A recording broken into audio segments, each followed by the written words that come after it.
When arriving at the scene of an emergency, whether that's at home or at work, it can seem quite daunting and scary.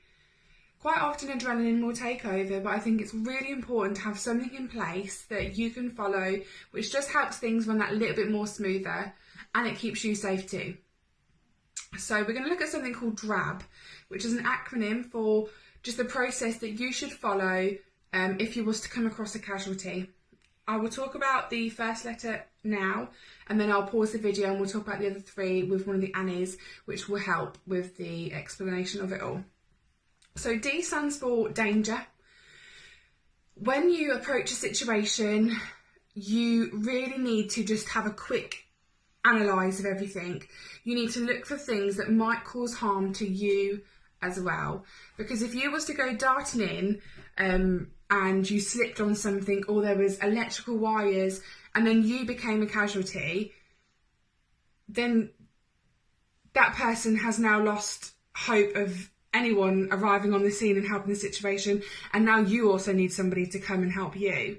So it's really, really important to just have a quick look, analyse everything, just suss out the situation first.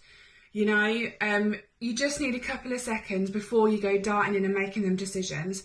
Look for chemicals, liquids on the floor, things that you could trip over, any electrical wires, any sharp objects, any vehicles, you know, if it's a collision.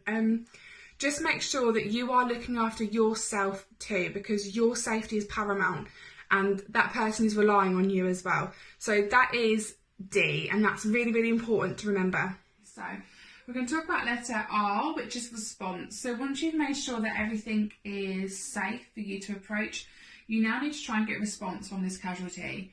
The best way to do this is to tap them on the shoulders, to shout at them, hello, hello, can you hear me? Give them a gentle shake and keep trying to talk to them. Hello, I'm a first aider, can you hear me? Once you don't get a response, then you move on to the next letter. So the next letter is A, which is Airways. So we have approached and there has been no response from our casualty. Now we need to open their airways. We're going to do this by putting our hand gently on their forehead and lifting their chin up. You can use 2 fingers to do this, and this will open the airways straight away. Have a look inside and make sure that you can't see anything visible that could be blocking their airways. Now we are on to B, breathing. We've got no response and we've opened their airways. Now we need to make sure this person is actually either breathing or not breathing. The best way to do this is to place your head right down close to their mouth and look straight down their torso.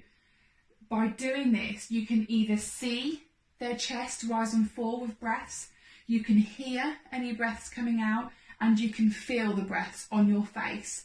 You need to do this for about 10 seconds, and you need to be seeing about 2 breaths within those 10 seconds for you to not really be alarmed.